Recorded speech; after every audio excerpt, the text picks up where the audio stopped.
Hi, I'm Anna, and welcome back to the D1 Audible Cheat Sheets, the final episode covering chapter 21 of the textbook.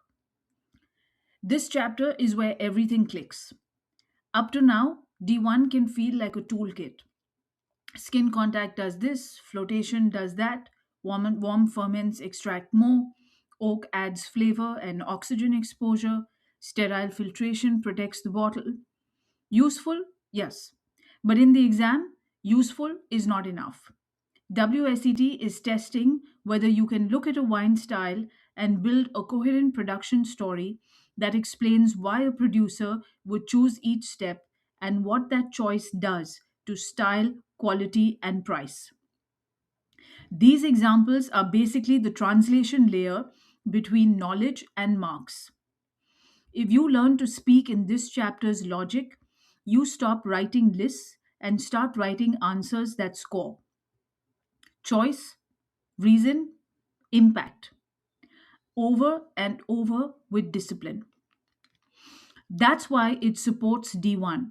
And honestly, it supports the entire diploma because D3, D4, and D5 reward this cause and effect thinking. So, as you listen, I want you to do one simple thing. Don't memorize the steps as fixed recipes. Instead, learn the mindset behind them. High volume and inexpensive wines prioritize speed, reliability, hygiene, and tank efficiency. Premium small volume wines prioritize fruit selection, gentle handling, complexity building, and options for blending, even when it costs time and money. So, with that frame, let's walk through the styles in the textbook. First, inexpensive, high volume dry wine from an aromatic white grape variety.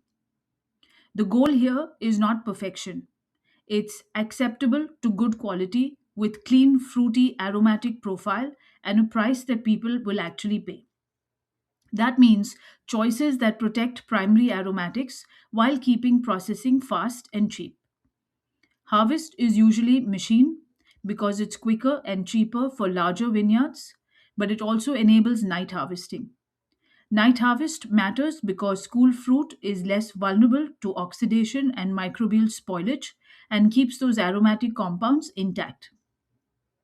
Transport is ideally at night or early morning for the same reason. Warm grapes, especially if transported in the afternoon, are simply riskier. So the producer often supports the whole chain with a practical layer of SO2 at reception, not as a fancy flourish, but as an insurance against oxidation and spoilage.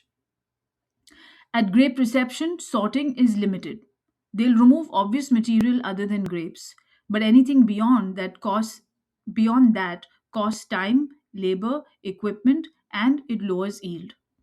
This is the first place you see the chapter's theme. Every extra quality step reduces volume and increases cost. There's typically no skin contact. Skin contact slows processing and can add tannin or coarseness that's not wanted in delicate early drinking aromatic whites. It also costs time and equipment and adds risk of bitterness if the fruit isn't perfectly ripe. Pressing is commonly pneumatic because it handles large loads efficiently. Being able to flush with inert gas is a bonus here because it helps protect against oxidation, which again protects quality while supporting the aromatic style. Adjustments such as acidification, deacidification, or chaptalization happen as needed depending on grape ripeness. The point isn't to chase complexity, it's to land balance. Because balance is the difference between acceptable and good in a wine like this. Must clarification is chosen for speed.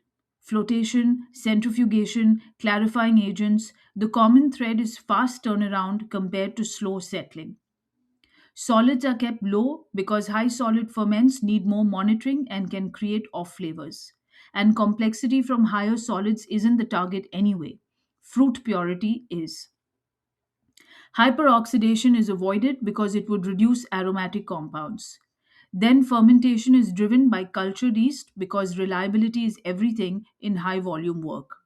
You want a clean ferment to dryness, minimal risk of stuck ferments, and you often want the yeast to help promote or protect fruity aromatics. Fermentation vessel and temperature follow the same logic. Cool fermentation around 12 to 16 degrees Celsius in stainless steel so temperatures are controllable and tanks are easy to clean. Stainless steel is a one time investment that pays back through throughput. Malolactic conversion is usually avoided because it can strip aromatics and add buttery notes that don't belong in this style. Maturation is minimal.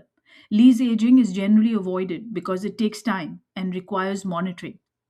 New oak isn't desirable. The wine is kept in stainless steel or concrete and moved towards bottling as fast as possible. Finishing is about delivering what consumers expect. Tartrate stabilization is used because consumers won't accept crystals. And faster options like the contact process, metatartaric acid, or CMC can be cheaper and quicker than cold stabilization in terms of energy and time. Fining keeps the wine clear and bright. Sterile filtration protects against faults in bottle. And packaging can be flexible because this wine is meant for early consumption. Glass, PET, bag in box, cans can all work if the wine is consumed within a year. Closures are chosen to reduce risk and cost. Screw cap is often preferred due to low oxygen transfer, much lower risk of cork taint, and lower price than high quality cork, while still suiting aromatic fruity styles. If you can narrate that whole chain in the exam, you're already doing what WSET wants, linking choices to style and linking efficiency choices to price. Let's move to the second example in the textbook. Premium, small volume, dry wine from a neutral white grape variety. Now the story flips. The goal is outstanding quality. The producer is selling a statement wine, not a commodity, and that changes everything. Harvest is handpicked because it allows selective picking of healthy, fully ripe bunches and it opens the door to sorting. In warm weather, they'll pick in the coolest hours and they may even use cold storage at the winery. That chilling adds cost, but it protects quality by reducing oxidation and microbial risk. Transport is in small crates to limit damage and minimize crushing. Less crushing means less premature juice release, less oxidation, less spoilage risk, and less chance of fermentation starting before you want it. SO2 still plays its active role, but now it's part of a broader quality focused chain rather than a cost control tool. At reception, sorting becomes serious. Sorting tables, vibrating bells, optical sorting. The reason is simple. Every substandard berry removed raises potential quality, but it also raises cost and reduces yield, which forces a higher bottle price to make the economics work. Pressing is gentle, pneumatic or basket press. Basket press handles smaller loads and can be more labor intensive, which adds cost. Whole bunch pressing becomes a meaningful option here because it reduces oxidation and can lower extraction of tannins, especially if the bunches are protected with inert gas. The payoff is a smoother mouthfeel and a purer line of fruit, but it's slower and more expensive than pressing crushed grapes. Must clarification often leans towards sedimentation because it's traditional and seen as less manipulative, and because the producer isn't under the same pressure to rush tank space. But there's nuance. They may retain a higher proportion of solids specifically to increase the complexity of aromas, accepting that the wine may be less overtly fruity and could develop low levels of reductive sulfur compounds that, at the right level, can read as complexity rather than fault. This is where premium winemaking gets more managed risk. Hyperoxidation might be used in some cases not as a default but as a strategic move to oxidize the most oxidation prone compounds early, making the final wine less prone to oxidation later and potentially removing bitterness. It adds a step and therefore cost, but it can improve the finished texture and stability for certain styles. Adjustments are minimal because the producer is already working hard to pick at optimum balance. But in some years, chaptalization or acidity adjustment may still be needed. The idea is not ideology, it's balance. Fermentation vessel becomes a style decision rather than a logistical one. Barrel fermentation is a classic option for high quality whites like Chardonnay or Bordeaux blends. New oak adds flavor. Old oak adds gentle oxygen exposure without strong oak flavor. And barrel to barrel variation gives blending options. Fermenting in small oak can also yield deeper color, fuller body, and more integrated oak character because the yeast activity during fermentation can help integrate oak compounds. But if oak flavors aren't wanted, premium whites can ferment in neutral containers like large old wood, concrete, or stainless steel, as in high quality Alsace Pinot Gris Grand Cru styles. Concrete eggs add another layer. Their shape is said to create convection currents that keep the fermenting must and lees in motion, building texture and complexity. They are expensive and small volume, so they add cost and monitoring burden, but they can create a distinctive blending component. Yeast choice becomes expressive. Ambient yeast can contribute complexity and individuality, though it's less predictable. Cultured yeast might be used for reliability or neutrality, especially if the producer wants the complexity to come from oak and lees rather than overt esters. Fermentation temperature is moderate, around 17 to 25 degrees Celsius, depending on the style. The point is not to maximize fruity esters, it's to support texture, integration, and the intended flavor profile. A Pinot Gris Grand Cru might be managed differently from a barrel fermented Chardonnay, but in both cases, temperature is a deliberate stylistic lever. Malolactic conversion is now a choice with real stylistic consequences. Avoiding it retains primary fruit and acidity.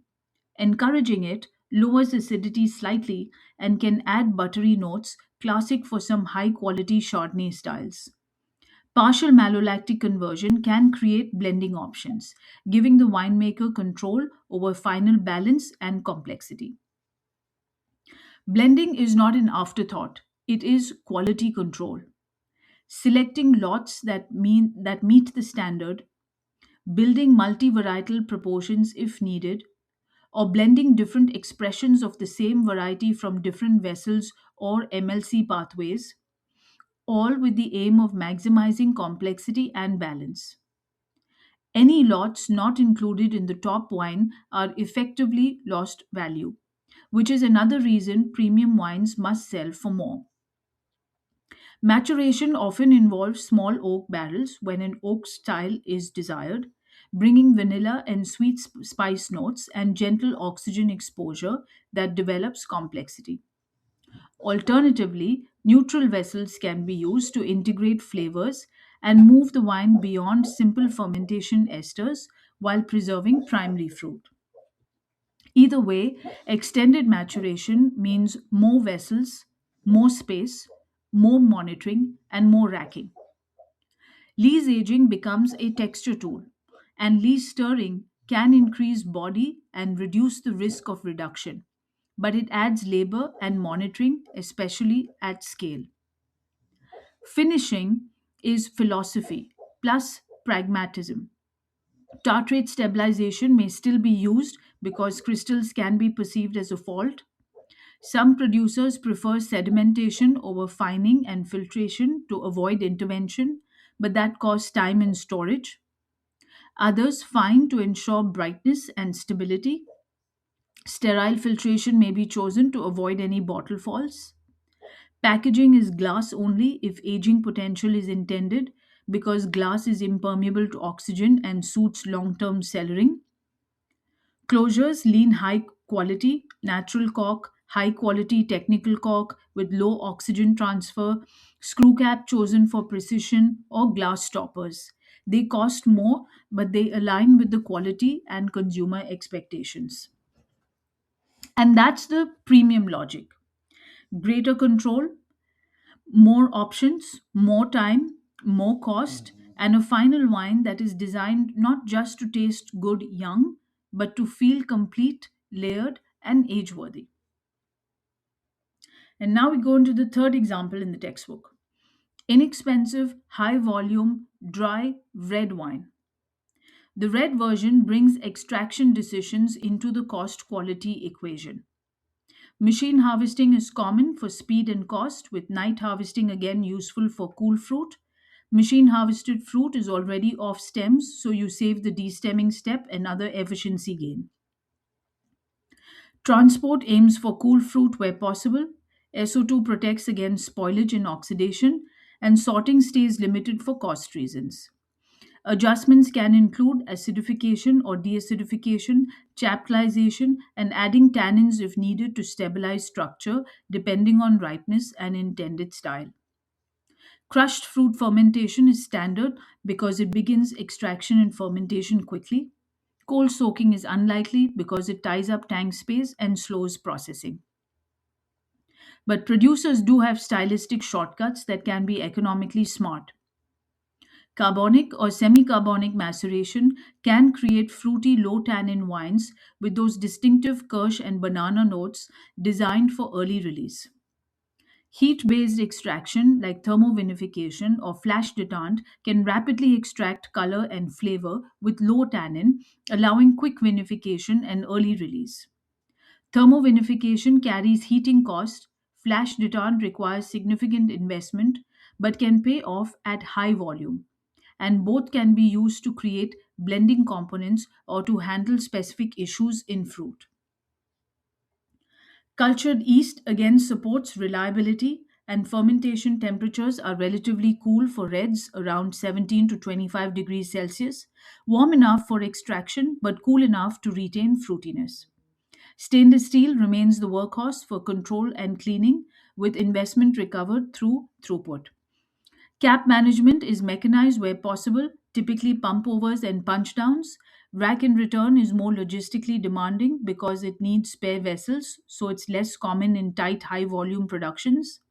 Rotary fermenters can be used for very efficient extraction, especially suited to deeply colored tannic varieties like Cabernet Sauvignon or Syrah. But the equipment is expensive and only makes sense at scale.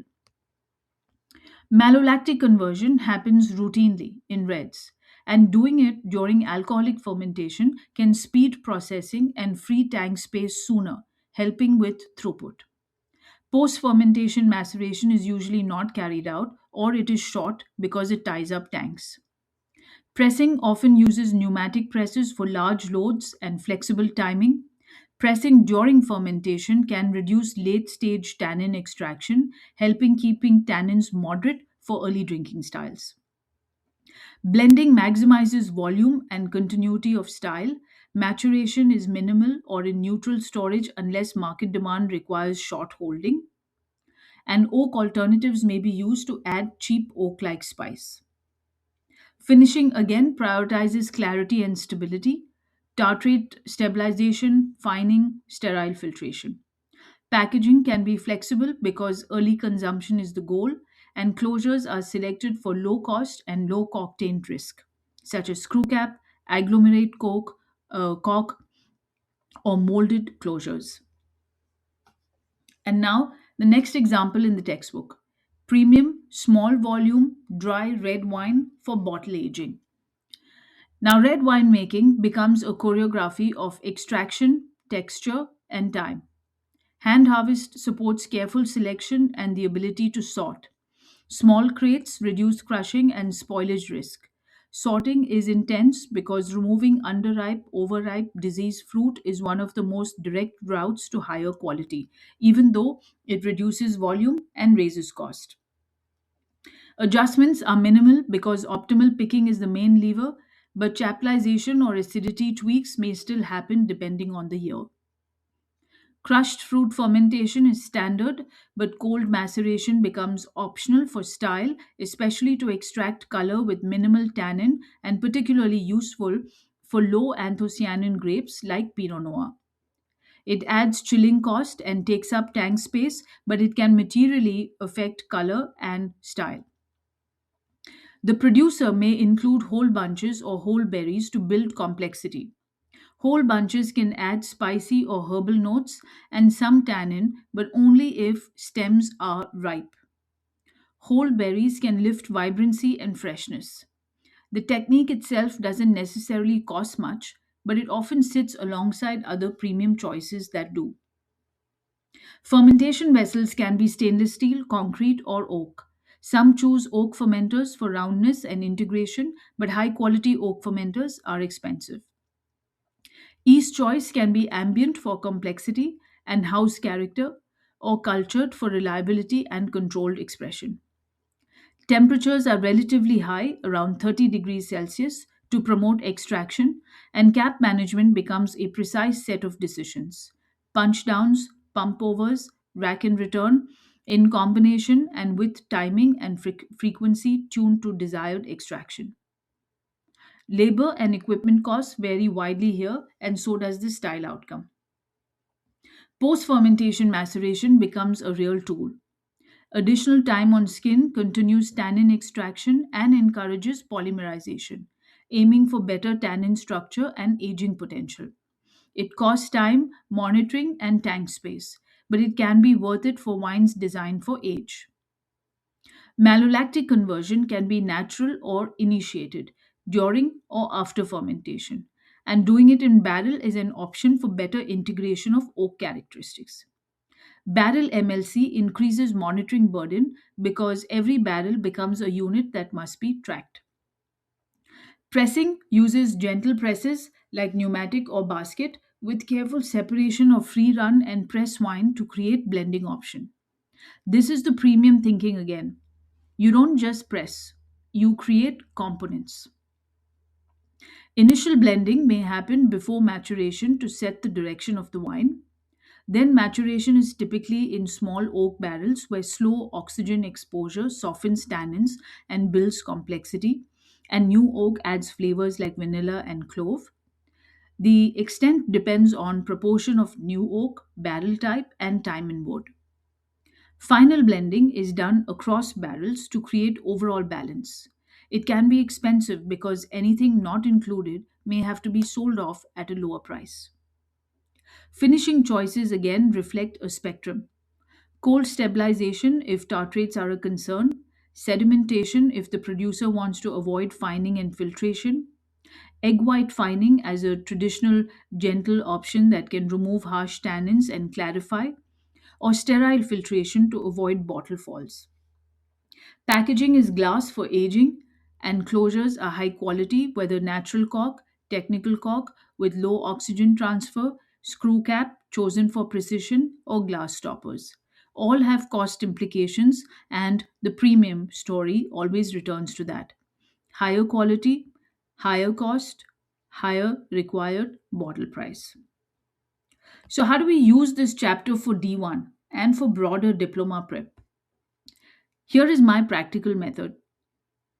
Every time you revise a winemaking option in D1 or in D3, immediately attach it to one of these two worlds. Ask yourself, is this a throughput decision or a quality decision? If it's throughput, your language should become speed, efficiency, tank space, labor, reliability, reduced risk, early release, consistent style, acceptable to good quality. If it's quality, your language should become selection, gentle handling, complexity, texture, integration, blending options, precision, time, monitoring, smaller volumes, premium pricing, very good to outstanding quality. Then, practice writing sentences in the exam format this chapter models. The winemaker chooses X because Y, which leads to Z in style and has this effect on cost and price. That is literally the scoring engine. And if you're a student thinking about beyond D1, this chapter is also your bridge into D3 theory writing. D3 isn't just regions, it's how environment and production choices translate into style and quality. This chapter trains that muscle. It also makes D5 easier and D4 because fortified and sparkling wines are basically the ultimate choices and consequences category, just with different styles of wine added to the mix. If you get good at this chapter, you stop sounding like you memorized a textbook and start sounding like you understand winemaking as a set of commercial and stylistic decisions. And that's the point. I do hope this helps with your prep. And that concludes the D1 series. And I'll see you at the next episode.